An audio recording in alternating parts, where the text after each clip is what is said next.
Minasyaitanirrajim. Bismillahirrahmanirrahim. Alhamdulillah wassalatu wassalamu ala Rasulillah wa ala alihi wa ashabihi wa man walah. Allahumma anfa'na bima 'allamtana wa 'allimna ma yanfa'una. Allahumma zidna 'ilman. Assalamualaikum warahmatullahi wabarakatuh.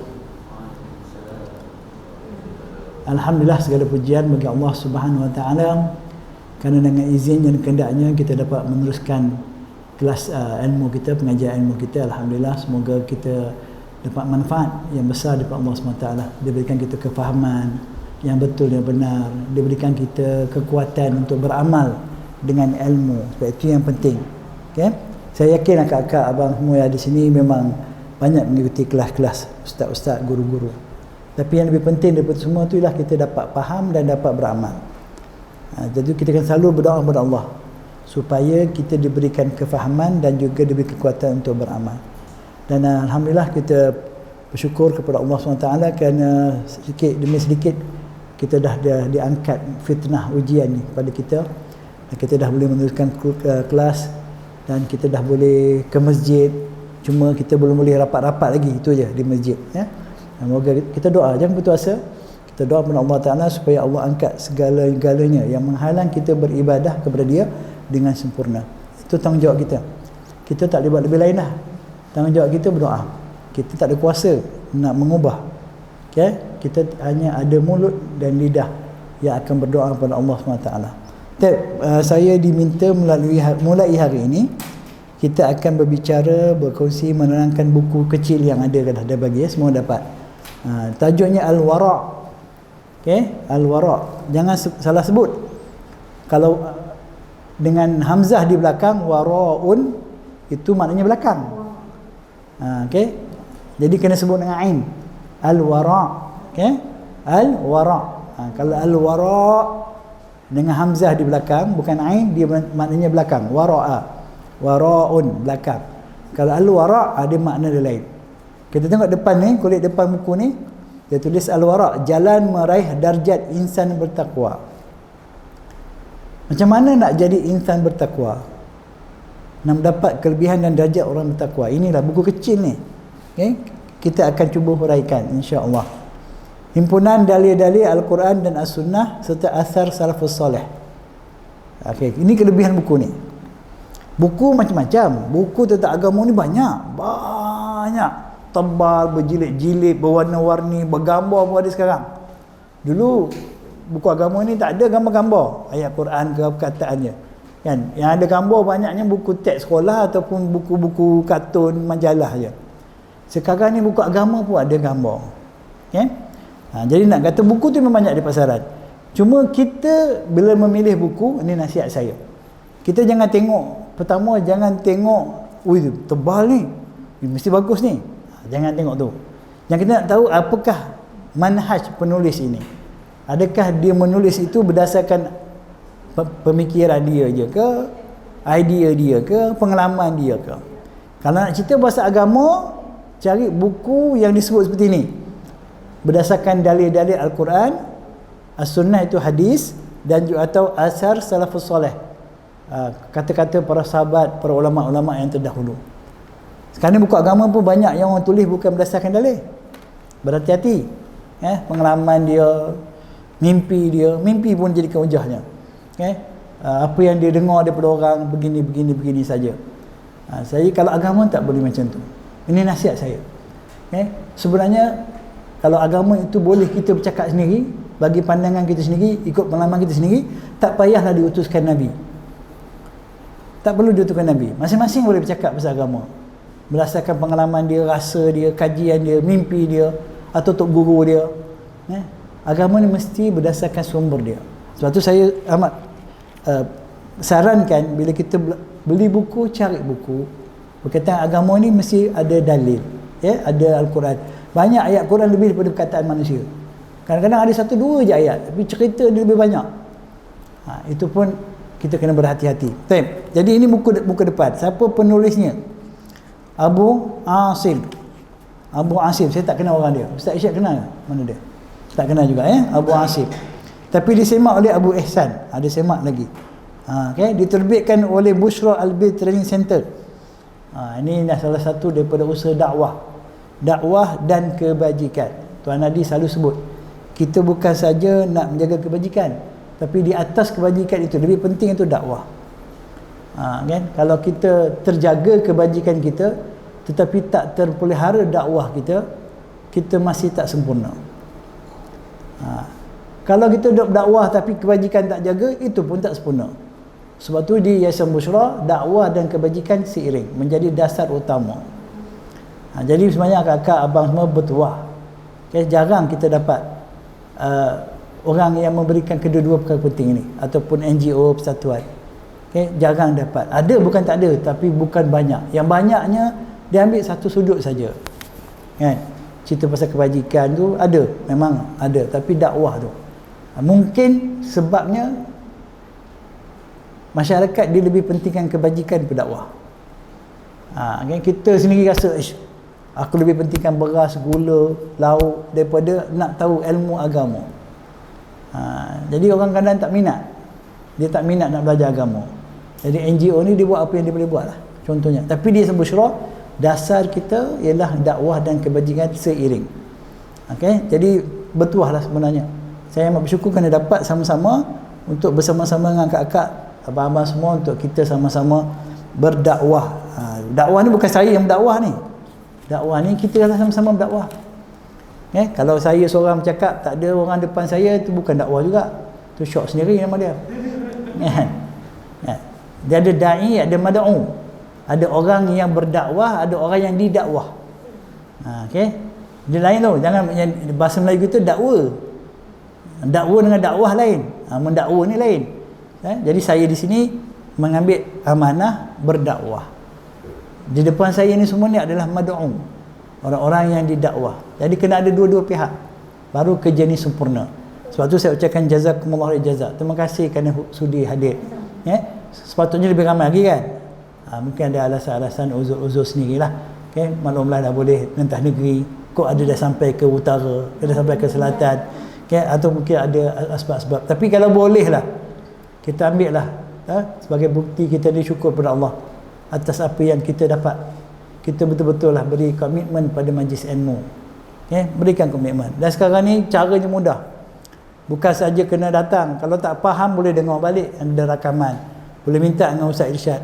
Rakaman tadi, saya ada benda yang saya ingat tapi lupa. Ingat tapi lupa, bagi bahasa sopan sikit lah.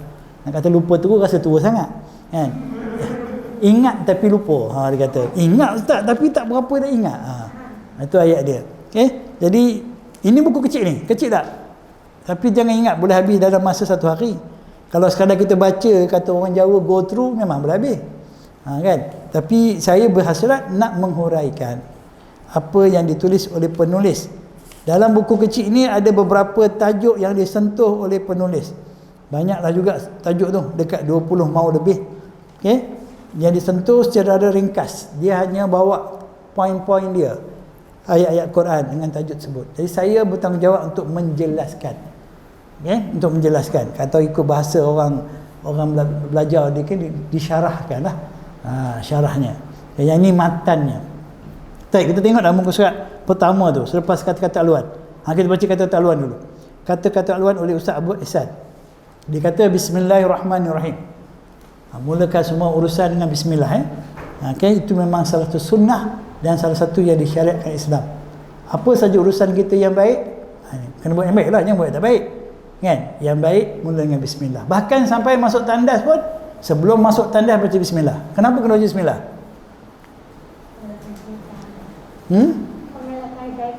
Mengalahkan syaitan dan jin nampak kita.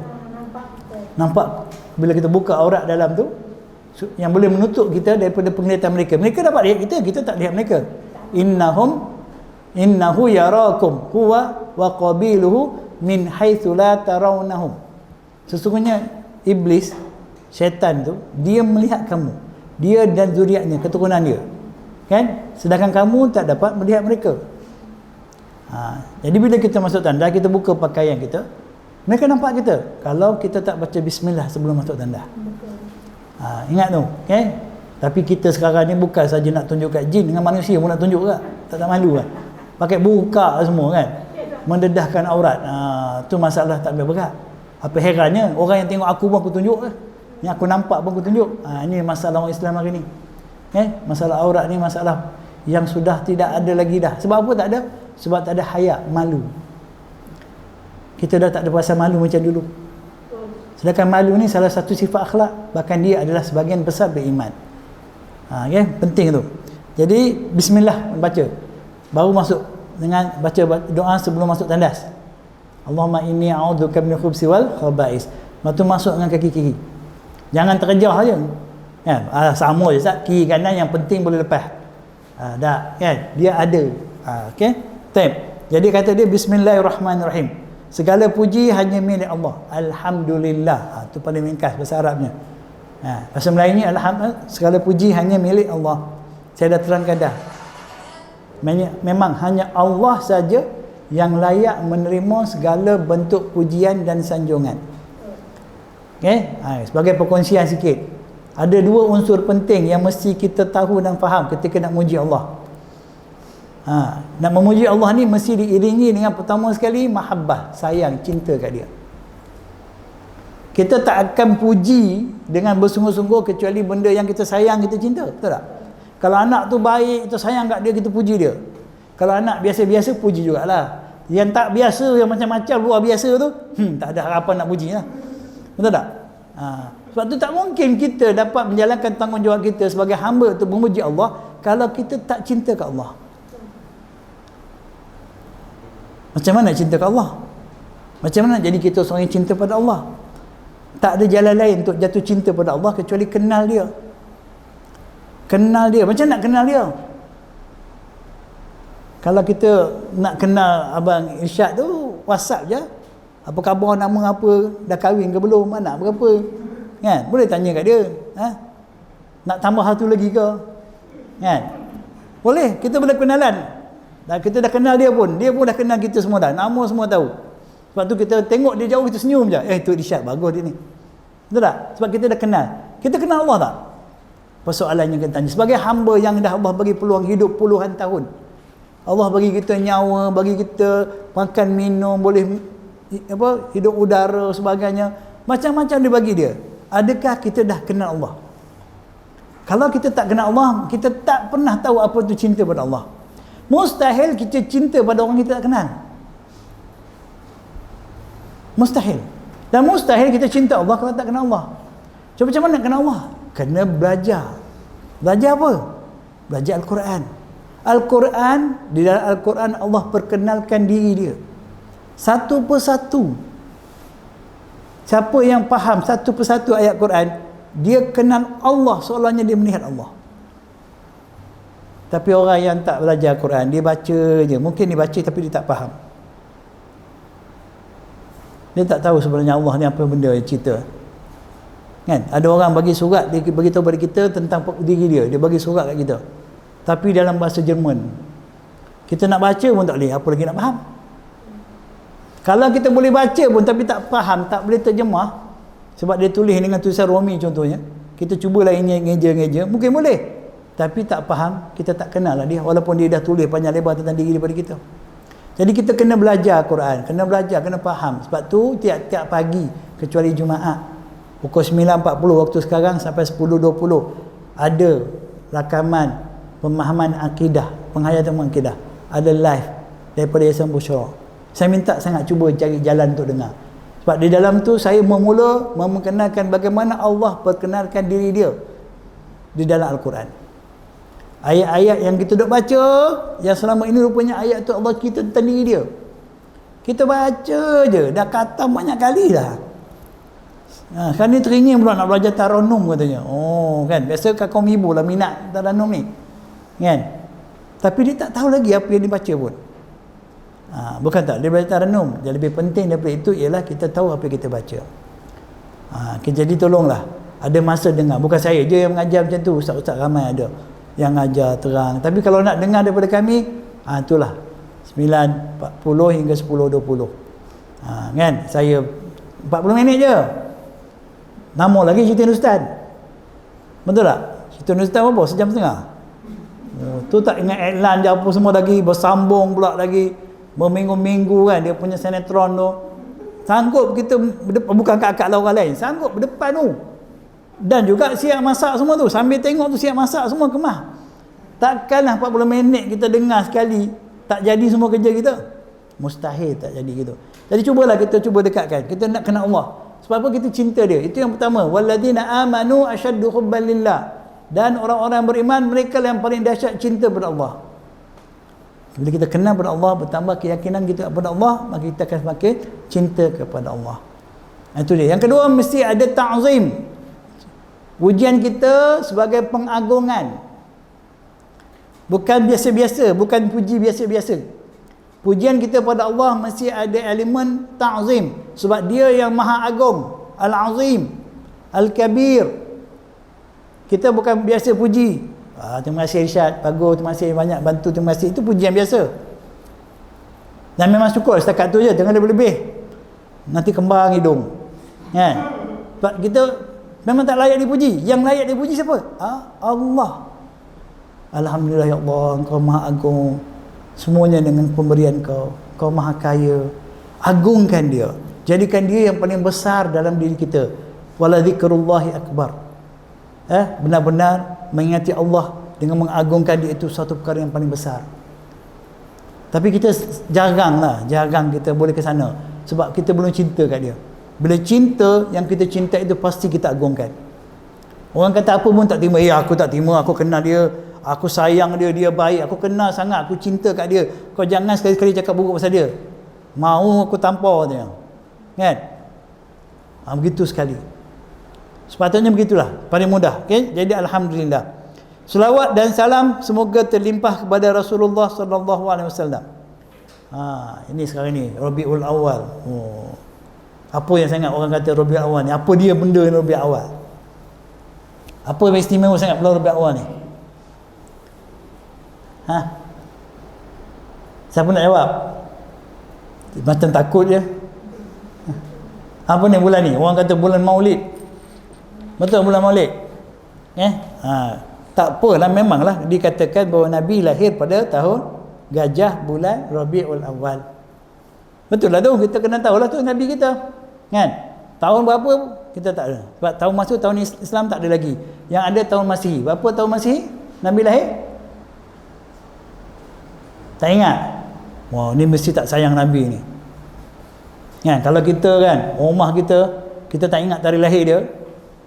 Senyap, buat tak tahu je. Abang tahu tak hari ni hari apa? Hari ni hari Ahad, tahulah. Abang tak tahu ya, hari ni hari apa? Ahad lah, kenapa cuti? Kejap lagi kelas Ustaz Razak lah. Bukan, hari ni hari lahir saya. Oh, abang tak sayang kat saya. Dia biasalah orang kita kan. Kalau kita sayang kat Nabi, kita kena ingat hari lahir dia. Betul? Kena tahulah dia lahir, bukan kena ingat tak ingat pun tak dosa. Kan? Kita kena tahu dia dilahirkan pada tahun Gajah, sebab peristiwa itu ada menyimpan hikmah kenapa berlakunya. Dia lahir pada hari Isnin. Betul? Sebab Nabi sebut dia lahir pada hari Isnin. Bulan Rabiul Awal itu kita buat kajian kelahiran. Nabi tak pernah sebut pun dia lahir bulan Rabiul Awal. Tapi begitu kajian ahli tarikh, ya Rabiul Awal. Berapa hari bulan? 12 hari bulan tu tarikh meninggal dia, wafat dia. 12 Rabiul Awal pasti confirm itu tarikh adalah tarikh wafat baginda sallallahu alaihi wasallam. Adapun kalau 12 Rabiul Awal hari Isnin pada tahun Gajah tak jumpa. Pada tahun Gajah bulan Rabiul Awal 12 hari bulan Rabiul Awal tahun Gajah tak ada hari Isnin. Yang ada 9 Rabiul Awal hari Isnin.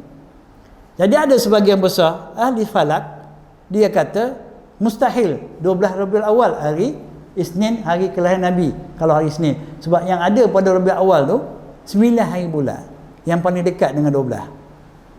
Jadi kalau 9 Isnin 10, 11, 12. Rupanya 12 Rabiul Awal tu adalah hari Isnin, Selasa, Rabu, Khamis. Sedangkan Nabi dah kata aku lahir pada hari Isnin. Kita ni pakak semua setuju amalan kita hari ni 12 Rabiul Awal kita boleh Rasul. Ini maklumat Jangan duk gaduh dengan orang. Maklumat untuk kita tahu. Jangan bergaduh dengan orang. Pakat lepas ni, "Weh, engkau sesat, engkau salah. Nabi lahir 9 bulan. Ni 12 hari bulan ni hari meninggal, wafat Nabi. Kau dah buat maulid apa ni?" Memang patutnya tak dituntut pun, tapi kita keliru lah. Sebab zaman Nabi, tarikh tak penting. Yang penting apa yang Nabi sampaikan. Orang Arab tak ada disebut macam kita orang lain. Dia orang tak fikir. Dia orang hanya mengira satu tahun itu berdasarkan peristiwa yang berlaku. Pada tahun kelahiran Nabi itu ada satu peristiwa besar yang berlaku sejarah, iaitu peristiwa tentera bergajah. Abraha dan gajahnya datang nak menyerang Mekah, Baitullah, nak meruntuhkan Kaabah. Maka tahun itu baginda lahir pada bulan Rabiul Awal. 9 Rabiul Awal. Tapi kalau Nabi lahir 9 Rabiul Awal, kita nak macam mana? Apa yang kita nak buat? Pastilah hari itu hari yang baik, hari yang mulia, sebab Nabi dilahirkan pada bulan itu. Tapi Nabi pun dia tak kata hari lahir aku adalah hari yang terbaik. Nabi kata hari yang terbaik apa dia? Hari Arafah. Kan? Hari terbaik, hari Arafah, hari wukuf. Dia tak kata hari lahir aku. Cuma dia pernah kata, bila sahabat tanya, "Kenapa kau berpuasa pada Isnin?" Dia kata, "Pada hari itu aku dilahirkan." Aku dilahirkan pada hari itu. Kerana pada hari itu diangkat amalan kita, amalan mingguan. Aku suka diangkat amalan aku ketika aku sedang berpuasa. Okay? Tapi Nabi tak suruh pula, "Kamu semua silalah berpuasa pada setiap hari kelahiran kamu." Akak lahir hari apa? Contohnya, saya hari Jumaat. Oh, jadi saya kena puasa sunat hari lahir saya, begitu. Nawaitu sauma ghadin li wiladati. Begitu. Nabi tak pernah ajar, sahabat pun tak pernah buat, Nabi pun tak pernah buat. Dia bukan lahir, dia puasa setahun sekali je, sebab lahir setahun sekali kan. Hari Isnin, tiap-tiap Isnin dia puasa. Tiap-tiap hari Isnin Nabi puasa. Bukan sebab hari Isnin hari kelahiran jadi puasa, tak. Setiap minggu dia puasa, Isnin dan Khamis. Contohnya. Jadi tak adalah, tak penting sangat isu kelahiran Nabi itu. Yang penting apa yang disampaikan pada kita dan bagaimana kita menerima apa yang disampaikan oleh Nabi. Okey, jadi nak selawat bila? Nak tunggu maulid baru nak selawat? Itu masalah kita. Selawat ni Nabi suruh perbanyakkan selawat. Orang yang paling dekat dengan aku besok di hari kiamat, orang paling banyak berselawat pada aku. Orang yang paling bakhil daripada umat aku ialah orang yang bila sebut nama aku, dia tak berselawat atas aku. Nabi suruh banyakkan lagi berselawat pada malam Jumaat, hari Jumaat. Perbanyakkan lagi. Nabi kata, sekali kita berselawat, Allah akan berselawat pada kita pula, memberi rahmatnya 10 kali kepada kita. Macam mana berselawat? Nanti cari selawat yang warid daripada Nabi. Itu lebih utama. Antaranya apa? Yang kita semua dah hafal. Saya yakin semua dah hafal. Selawat yang kita baca dalam tahiyat. Semua solat kan? Semua tahu tahiyat kan? Allahumma salli ala Muhammad wa ala ali Muhammad kama sallaita ala Ibrahim wa ala ali Ibrahim. Okay, wa barik ala Muhammad wa ala ali Muhammad kama barakta ala Ibrahim wa ala ali Ibrahim fil alamin innaka Hamidum Majid. Itulah selawat yang terbaik kata Imam Nawawi rahimahullah. Sebab kita itulah kena selawat, ada banyak lafaz selawat yang diajar oleh Nabi, tapi yang itu saja dipilih untuk dibaca dalam solat. Tak ada selawat lain yang setanding dengan selawat itu. Ada banyak ya, ada 7 atau 9 lafaz selawat daripada Nabi SAW. Boleh tak kita buat selawat yang lain daripada itu? Boleh tak kita mengarang selawat? Boleh. Yang sama maknanya sebagai doa pada Nabi supaya Allah mengangkat darjatnya, memuliakan dia, boleh. Selagi tidak ada perkataan-perkataan makna-makna yang bertentangan, yang ada unsur melampau-lampau sangat, meletakkan Nabi lebih daripada hadnya sebagai seorang Rasul dan manusia. Ini ada banyak selawat seperti itu. Buat satu selawat bagus dah, selawat sekali puji Nabi, tak ada masalah. Tapi dia buat kelebihan pula. Siapa yang baca selawat ni, dia akan dapat pahala 7,000. 7,000 pahala tu pula akan menjadi 5,000 pula contoh. Akan dilepaskan padanya 7,000 ekor burung. Setiap burung ada 7,000 paruh. Setiap 7,000 paruh akan memohonkan ampunan pada orang yang berselawat tadi. Mana datang? Sedangkan selawat yang disebut tu pun Nabi tak sebut. Siapa yang bagi dia kuasa untuk menentukan kelebihan, ganjaran, pahala dan kelebihan tu? Tak ada. Tak ada siapa yang boleh. Saya tak boleh cakap. Oleh kerana saya ustaz, kamu buat ni, saya bagi pahala banyak ni. Boleh macam tu? Tapi hari ni ramai orang yang mengarang lafaz-lafaz selawat dan dia kata kelebihan itu begini, begini, begini. Dan kelebihan itu tak pernah sebut oleh Nabi. Tidak pada sahabatnya. Kita yakin benar lah. Pasal apa? Ustaz, saya dengar terus ijazah daripada orang tu. Dia dapat ijazah selawat ni daripada guru dia. Yakin sungguh. Saya peringatkan benda ni. Selawat di benda paling mudah aja. Tak perlu kita nak fikir-fikir banyak. Tak perlu nak tunggu dapat ijazah. Itu masuk universiti lah. Ya, selawat ni benda mudah aja. Pasti Nabi sampai pada kita, Allahumma salli ala Muhammad wa ala ali Muhammad. Mudah aja. Saya tak boleh sebut, okey akak-akak hari ni saya akan bagi satu selawat. Semua ikut baca saya dan saya akan ijazahkan selawat ini pada akak-akak semua. Tak perlu. Tak perlu. Tapi orang suka buat macam-macam sekarang ni. Ramai pula yang ikut tu. Tak perlu. Selawat je. Okay? Selawat dan ucapkan salam pada Nabi SAW. Okay? Yang kita baca at-tahiyatul mubarakatus salawatu kan. Itu semua tahiyat dan salam kepada Nabi, juga selawat pada Nabi SAW. Okay? Masih ada masa kita belajar tentang lafaz-lafaz selawat. Kemudian, setiap Muslim seharusnya berusaha menghiasi diri dengan sifat wara'. Dia kata semestinya tu, seharusnya. Ini kalau ini ayatnya saya tahu Abu Ihsan ni bukan orang Malaysia. Dia orang Indonesia. Sebab dia kata seharusnya. Maksud seharusnya sini mana? Wajib, mesti. Kalau harus orang Melayu boleh pilih lagi. Alah, ini pun dah harus je. Kalau harus mengikut bahasa Indonesia, wajib. Okay, wajib dia sebagai seorang Muslim, kita mesti berusaha menghiasi diri kita dengan sifat wara'. Menghiasi. Kita bila sebut menghiasi diri, kita tengok apa dia? Pakaian kita cantik ke tidak? Warna apa? Matching tak dengan tudung kita? Matching tak dengan kasut kita? Matching tak dengan handbag kita? Engkau ni apa? Tak senondong. Apa ni? Senondong apa istilahnya? Tak matching. Itu yang kita sibuknya. Kita bias muka kita, pejam mata hijau, buka mata biru. Mata traffic light. Merah. Kita anggap itu perhiasan. Betul lah itu perhiasan, tapi bukan itu maksudnya. Menghiasi diri dengan sifat wara'. Itu yang kita nak belajar ni. Apa dia sifat-sifat wara' tersebut? Okay? Imam Ibn Qayyim rahimahullah mengatakan wara' iaitu meninggalkan segala sesuatu yang dikhawatirkan mendatangkan kerugian bagi hamba di akhirat. Orang yang wara' ni, dia sentiasa prihatin. Dia punya kepekaan dia, kemahuan dia ialah dia tidak mahu jatuh kepada perkara yang menyebabkan dia rugi. Rugi di mana? Di akhirat. Rugi dia bukan setakat di dunia, tapi sampai di akhirat dia tak mahu rugi. Kita ni tak mahu rugi urusan dunia je. Rugi bang, tak boleh macam ni bang. Orang lain semua dah ada, kita tak ada, ni rugi ni. Tak jadi ni. Malu saya. Orang lain TV semua pakai TV besar, kita duduk TV lama lagi. Contohnya, weh, rugi aku kahwin dengan dia ni. Orang kata dia miskin. Kalau aku kahwin dengan sebulan, untung aku rumah besar, kereta besar. Rugi katanya, rugilah aku ni macam ni. Tak, kita banyak rasa bimbang dan takut pada kerugian di dunia, dan jarang kita takut kerugian yang kita akan pikul besok di akhirat. Orang yang wara' itulah kebimbangan dia. Itu yang dia tak mahu. Dia bukan masalah rugi di dunia, biarlah dia rugi di dunia asal dia beruntung di akhirat. Tapi orang yang wara' ni, bila betul-betul dia dah wara', dia tak akan rugi dunia dan akhirat. Tak akan rugi.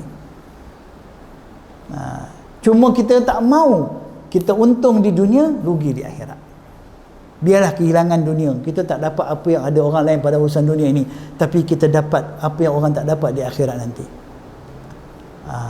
Itulah bezanya. Kalau kita faham, moga-moga Allah kita kefahaman. Wara' ni macam itulah. Kita selalu nampak orang wara' ni apa?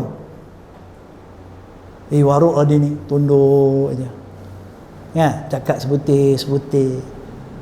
Warok sungguh dia ni. Lalu depan kita Allah, macam rukuk terus.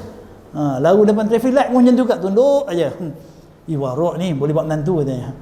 Belum tentu lagi. Okey, warok ni kita tengok bagaimana, sejauh mana pegangannya pada agama. Sebagaimana itu tadi tu adab, akhlak.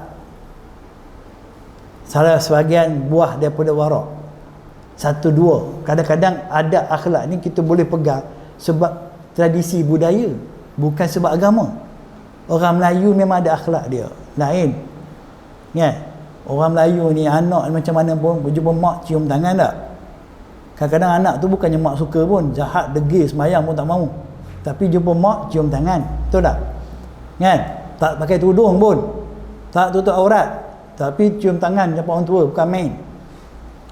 Beradab, dia kata bagus budak perempuan ni, beradab. Dari sisi Islam adakah dia beradab? Tidak. Dari segi adat, tradisi, budaya Melayu, iyalah dia tu beradab, menghormati orang tua, dia anggap beradab dah. Tapi Islam belum warak lagi. Dia bukan seorang yang warak. Dia bukan seorang yang dapat menjamin keberuntungannya di akhirat. Okay? Sebahagian daripada masuk warak tu ialah adab. Nanti saya ceritakan. Tapi bukan adab itu maknanya warak.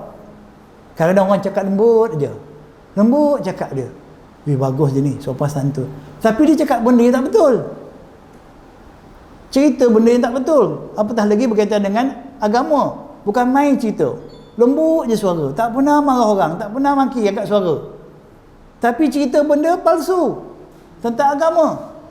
Orang kita pasal lembut, yang dia cakap warak ustaz ni, tok guru ni warak sungguh. Padahal belum tentu warak. Apatah lagi kalau dah jelas yang disampaikan itu benda yang palsu, benda yang tak betul.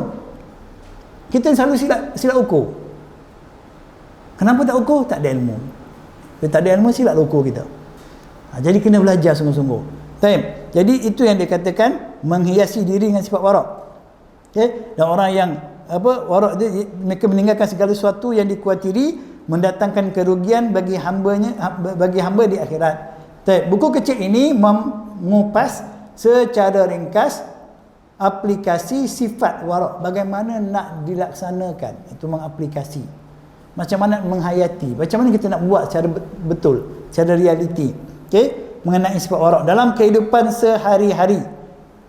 Bukan warak ikut tempat. Dekat masjid warak aja, kan? Di luar masjid rock, dia jadi rock. Kat masjid kopiah jubah, luar masjid pakai topi sudu, baju Iron Maiden, dululah zaman tu, kan? Macam contohnya, bukan main Hard Rock Cafe, relax je. Itu mak rock, itu bukan mak warak.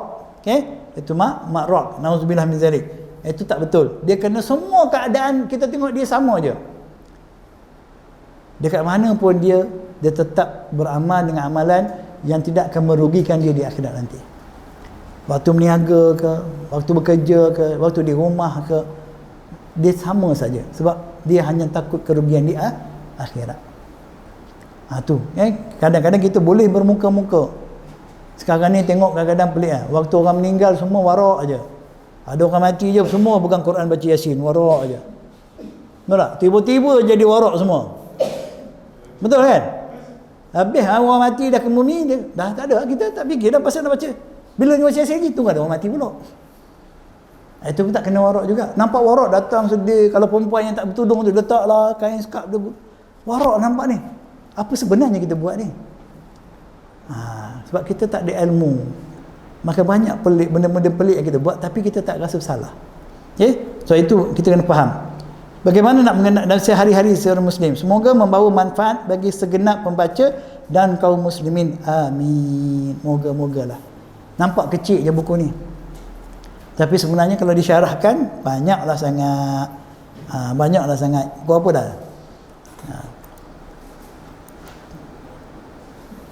Kat sini ada teman. Ada masa lagi sampai 3.30. Ada 18 minit je lagi. Okey, akhlak yang baik, itu perkara pertama. Yang nak jadi orang warak ni, dia mesti menghiasi diri dia dengan akhlak yang baik. Kerana akhlak yang baik ini menyempurnakan seorang Muslim. Akhlak, apa tu akhlak? Ustaz, akhlak. Akhlak ni apa dia? Biasanya akhlak ni dia ada dua lah kalau kita belajar. Dia kata mahmudah dengan mazmumah. Yang terpuji dan yang terkeji. Yang akan menjadikan kita warak ialah akhlak yang mahmudah. Khuluq, perilaku, tidak tanduk, tutur kata.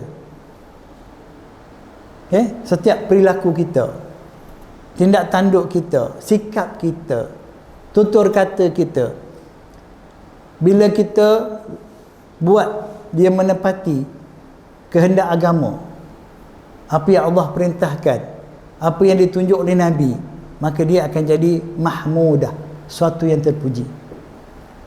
Walaupun orang lain tak terima, manusia tak terima, ish, pelik lah kamu ni, baik sangat, kita zaman ni tak macam ni, tak pakai macam ni, tutup tak pakai labu-labu, zaman ni tak sesuai. Padahal itu yang terpuji di sisi Allah. Wanita keluar rumah tutup aurat, laki keluar rumah tutup aurat. Lah ni laki pun pakai seluar setengah je, paha dia tunjuk naik motor besar, boleh beli motor besar, tapi seluar dia separuh saja ada. Setakat tu je dia boleh beli. Kesian dia, kan? Bukan di sini dan tempat lain, kan? Pelik kan? Kenapa macam tu manusia ni? Isteri dia macam pakai baju adik dia, ketat. Tak ada duit nak beli baju, PKP katnya. Baju semua ketat. Tudung pun, ya Allah, labuh lagi tudung yang tutup meja kat rumah dia tu, lapik meja. TV dia pun bertudung, labuh lagi langsir di rumah. Siapa yang ada aurat? TV ke, meja ke, langsir? Minta maaf lah kan nak tanya. Allah kata yudrina alaihinna min jalabibihinna. Hendaklah dia melabuhkan di atas diri dia kerudung mereka. Kerudung ni tudung lah, melabuhkan. Kita yang labuh tu atas meja, kalau buat kedai kahwin tu kan, meja tu ya Allah tutup kan, tak nampak aurat.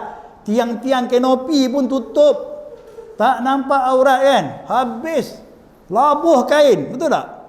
Allahu Akbar. Orang yang datang tak cukup kain, dengan pengantin pun tak cukup kain. Ni masalah tak faham warak ni. Kita tak faham warak, kita sangka kita hebat lah, tapi di sisi Allah kita ni, orang Jawa kata warak, tu kenyang. Kalau orang Banjar warak bamban, monyet kata dia. Kita ni warak, kita bukan nak jadi warak, bukan. Jadi kena betul lah, kena betul. Akhlak tu apa sebenarnya? Setiap kepribadi kita, tutur kata kita yang menepati kehendak Allah dan yang ditunjukkan oleh Nabi SAW, itu akhlak. Walaupun manusia tak terima, yang penting Allah terima. Sebab di situlah kejayaan dan keberuntungan kita. Bila Allah tengok kita, dia kata betul, dia redha dengan kita, dengan apa yang kita buat, sebab sesuai dengan kehendak dia, dan seperti mana yang disampaikan Nabi, maka kita orang beruntung, tak akan rugi sampai bila-bila pun, apatah lagi besok di akhirat, dunia yang kekal abadi. Tapi kalau sekadar dipuji oleh manusia tapi Allah tak suka, rugilah kita. Na'udzubillah min zalik. Itu akhlak. Dalam akhlak ni keluarlah apa yang dikatakan sopan santun. Salah satu daripada buah akhlak sentiasa sopan santun. Allah tu sendiri maha penyantun, halimun. Dan salah satu daripada makna akhlak tu ialah kelembutan, lembut. Allah sendiri latifun. Tahu tak? Kan? Salah satu daripada akhlak ni berkasih sayang, berbelas ihsan. Allah sendiri rahimun wadudun. Salah satu daripada sifat akhlak yang mulia yang Allah kasih, sifat kepemurahan, karimun. Itu dia punya cabang-cabang maksud daripada sifat akhlak. Tapi kepemurahan itu mesti seperti mana yang Allah nak. Kita pemurah. Mari semua kita pergi tengok wayang, aku belanja. Ui, pemurahnya kau. Siapa tak ada duit nak beli rokok, main aku. Rokok aku ada, main belanja. Aku ni pemurah. Yalah, kawan kau kata, kau main best friend lah. Baguslah kau ni. Tapi Allah kata apa? My best enemy. Itu orang Jawa kata, musuh aku. Sebab benda yang berbahaya, memudaratkan tu kau bagi pada saudara kau. Aku tak bagi macam tu. Jadi kita kena pandai-pandai kias lah. Apa yang baik tu bukan apa yang kita rasa baik. Apa yang mulia tu bukan apa yang kita rasa mulia. Apa yang dikatakan berakhlak itu bukan apa yang menjadi kebudayaan kita. Budaya belum tentu menjadi agama, walaupun ada sebahagian daripada uruf yang menjadi kebiasaan itu boleh diterima dalam syarak, tapi dengan syarat dia tidak bertentangan dengan syarak. Kalau orang Melayu ni, kita pergi rumah dia suruh anak dia keluar tu, ustaz datang tu salam ustaz. Betul tak? Bagi budaya Melayu bagus tak? Tapi agama boleh tak? Tak boleh. Mana boleh anak dara datang salam ustaz? Tapi kita keluar ni, pakcik datang ni. Pakcik tu bukan mahram pula tu. Mari ni. Salam semua, salam. Dari budaya baguslah. Bagus anak si Fulan tu. Hormat orang tua. Asal kita datang salam kita. Tapi segi hukum boleh tak? Tak boleh. Jadi ada tak itu mulia? Di sisi Allah tak mulia lah. Tapi kita dah biasa. Mesti nak salam. Kan? Jumpa salam, tak kira mahram tak mahram, sebab itu adat kita. Kadang-kadang yang bukan mahram pun salam. Salam bukan main sopan, salam macam tu salam. Siapa suruh salam? Itu haram. Bukan salam. Salam dengan yang bukan mahram dengan kita. Dah jadi budaya di sana, di seberang sana Indonesia, bab salam ni. Tapi macam mana pun, walaupun semua rakyat Indonesia, rakyat Malaysia, rakyat Brunei pakat salam, dia kata kami tak ada masalah ustaz, kita ni tak ada apa-apa, kita sama-sama bangsa, sama-sama menghormati, kita salam tak ada apa-apa, tak ada terasa apa-apalah, salam je. Allah tetap kata haram lah. Dia tak akan berubah hukum tu dengan sebab kita tak rasa apa-apa. Sebab hukum Allah bukan berdasar apa yang kita rasa, apa yang dia mengetahui, sebab dia maha mengetahui. Dah biasa dah ustaz, kita orang tak ada apa, macam adik-beradik dah ustaz, bukan setakat salam, mandi sama lagi. Tak ada apa-apa pun ustaz ni ustaz yang pelik sangat ni, sikit-sikit tak boleh. Hukum takkan berubah dengan sebab rasa kita. Hukum takkan berubah. Jadi akhlak tu mesti berpandukan apa yang disebut oleh Nabi SAW. Dan sebelum kita baca buku ni, saya nak share ayat Quran. Allah SWT berfirman, innaka la'ala khuluqin azim. Surah apa tu? Surah apa? Innaka la'ala khuluqin azim. Nun wal qalami wama yasturun. Allah sebut, Allah puji, Allah bagi satu endorsement, kata orang putih ni, penegasan yang tak boleh siapa-siapa gugat, tak boleh siapa-siapa ragu-ragu bahawa Nabi kita Muhammad SAW adalah manusia yang sebaik-baik mulia, semulia-mulia akhlaknya. Dalam surah Al-Qalam ayat 4, wa innaka la'ala khuluqin azim. Dalam buku tak ada, mungkin ada belakang ni kot, di awal ni tak ada, tapi saya nak kongsi dulu yang ni. Dan sesungguhnya engkau Muhammad la'ala, benar-benar di atas khuluq, akhlak, kepribadian, tutur kata, sikap, tindak tanduk, perilaku yang paling agung. Dialah manusia yang paling agung. Kita tak dapat bertemu dengan dia, tapi kita tahu dialah manusia paling agung. Kita wajib yakin dan terima dialah sebaik-baik manusia. Kita tak pernah jumpa dia, bukan daripada darah daging kita, tidak daripada bangsa kita, tetapi kita begitu sayang kat dia. Sebab apa?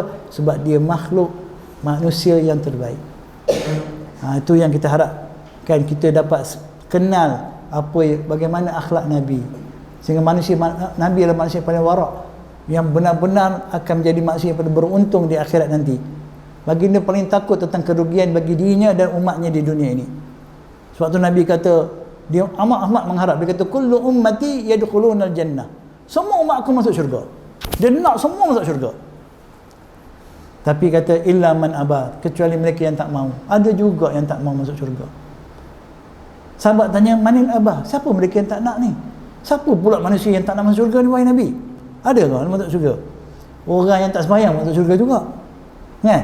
Orang yang suka menipu pun dia nak masuk syurga juga, yang mencuri pun nak masuk syurga juga. Tapi ada, Nabi kata ya ada. Siapa kata? Apa nak jawab Nabi? Man ata'ani dakhalal jannah, siapa yang dia taat padaku, dia masuk syurga. Dia lah orang yang nak masuk syurga. Wa man asani faqad aba, siapa yang engkar, tak mau ikut apa yang aku sampaikan, mereka lah orang yang tak mau ke syurga. Jadi rugilah kalau kita tak mau ke syurga, rugi sangat. Mari kita belajar sungguh-sungguh. Jadi itu yang pertama. Semua para nabi, para mursalin adalah manusia yang sebaik-baik akhlaknya. Di atasnya sekali Nabi kita Muhammad sallallahu alaihi wasallam. Ya, kalau ada dengar cerita nabi-nabi buat benda pelik-pelik tu tak betul lah, mustahil. Mustahil. Okay? Mustahil sebab Allah pelihara mereka daripada apa jua perkara yang keji. Mereka maksum. Okay? Jangan percayalah benda-benda karut-merut tentang nabi-nabi ni yang diceritakan melalui cerita-cerita Israeliat contohnya. Cerita-cerita palsu. Banyak kadang-kadang orang ni suka buat perangai-perangai macam ni. Baik. Kemudian kita tengok nombor 1 sini. Apa dia akhlak yang paling apa tentang akhlak? Kesempurnaan iman melalui akhlak yang baik. Iman ini takkan sempurna kalau tidak mempunyai akhlak yang baik. Iman kunci nak ke syurga. Iman kepada Allah. Iman kepada apa lagi? Kitab. Iman kepada Rasul. Antuk minabillahi wa malaikat dulu. Iman kepada Allah, malaikat, kitab, Rasul, hari akhirat dan pada kadar Allah yang baik dan buruk. Semuanya tidak akan memberi kesan pada kita jika tidak disempurnakan dengan akhlak dalam bentuk tindakan yang mulia. Dia bukan sekadar yakin, tapi mesti dihasilkan dalam bentuk akhlak. Sebab tu Nabi SAW bersabda, akmalul mu'minina imana ahsanuhum khuluqa. Orang mukmin yang paling sempurna imannya. Ini ukuran antara orang mukmin je, bukan orang yang tak beriman. Ni cerita orang mukmin. Jangan nak cerita, ustaz, orang yang tak Islam pun kadang baik akhlak dia. Kita tak cerita yang tu. Dia tak masuk langsung bab ni. Tak mungkin boleh masuk dalam bab ni. Ni cerita antara di kalangan orang-orang yang beriman. Bukan orang biasa-biasa, orang beriman. Di antara mereka yang lebih baik daripada mereka ialah yang paling mulia akhlaknya. Orang beriman ni secara umumnya sebut iman baiklah akhlak dia. Orang mukmin, sebenar-benar mukmin, dia tak akan buat perkara yang keji, yang tak molek, yang tak cantik, yang tak elok di sisi Allah dan Rasulnya. Tapi di antara mereka yang jaga-jaga ni ada yang lebih jaga. Tu warak. Dia lebih. Macam saya ni kadang-kadang marah juga. Marah tu bukan satu sifat baik. Marah bukan tak boleh marah. Marah juga kadang-kadang tersalah marah juga. Kita ni kan biasa-biasa je. Tapi orang yang warak ni, Allahu Akbar. Marah dia pun hikmah. Marah dia pun benda yang bermanfaat. Itu bezanya lah. Yang kedua, Nabi SAW bersabda, ma min syai'in yudha'u fil mizani asqalu min husnil khuluq. Ni cerita pasal mizan. Tahu mizan? Neraca timbangan di akhirat besok. Kita ni semua ni akan ditimbang amalan kita. Wal wazn yawma idzinil haqq. Dan ada pun berkaitan dengan timbangan di akhirat nanti, suatu benda yang benar. Wajib beriman.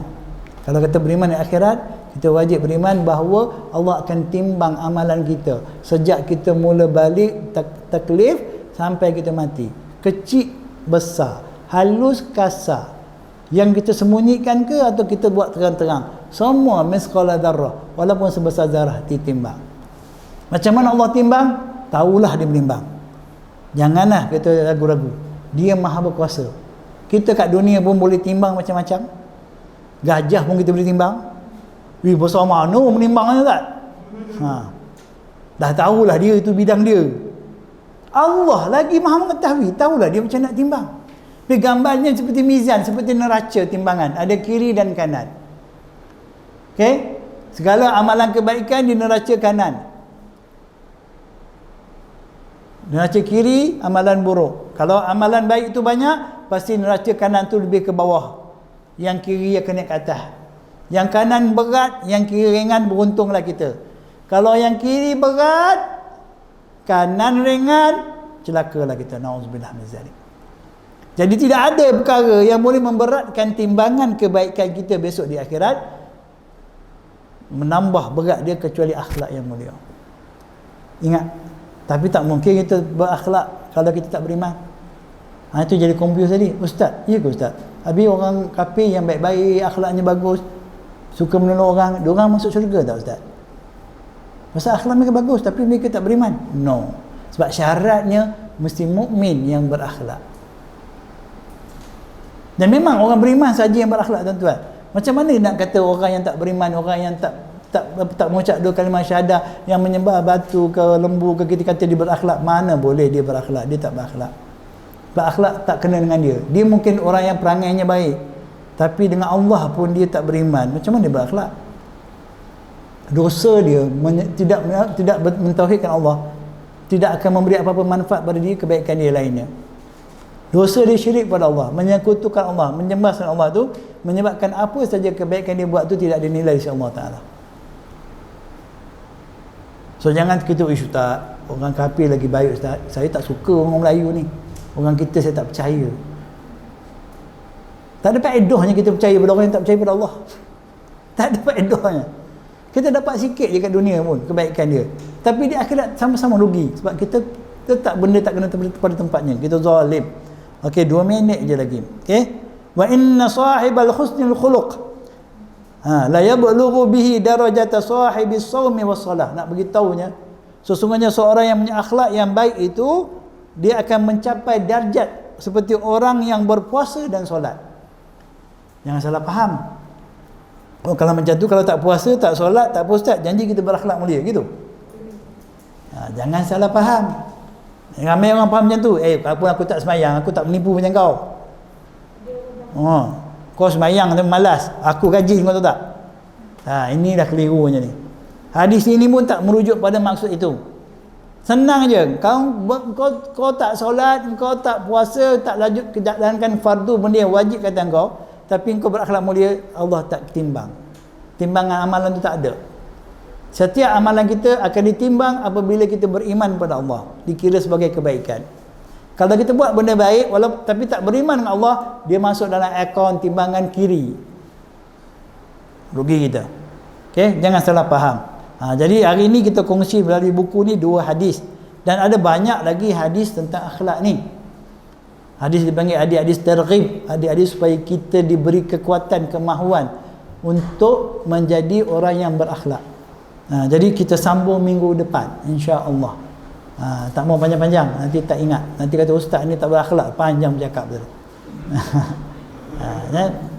Jadi saya berhenti setakat ni, dan saya doa kepada Allah, mohon kepada Allah agar apa yang dapat saya kongsikan ini bermanfaat untuk diri saya dan semua yang hadir hari ini. Terima kasih banyak-banyak. Jazakumullah jazak. Kita tutup dengan tasbih kafarah. Subhanakallah wa bihamdika asyhadu an la ilaha illa anta astaghfiruka wa atubu ilaik. Assalamualaikum warahmatullahi wabarakatuh.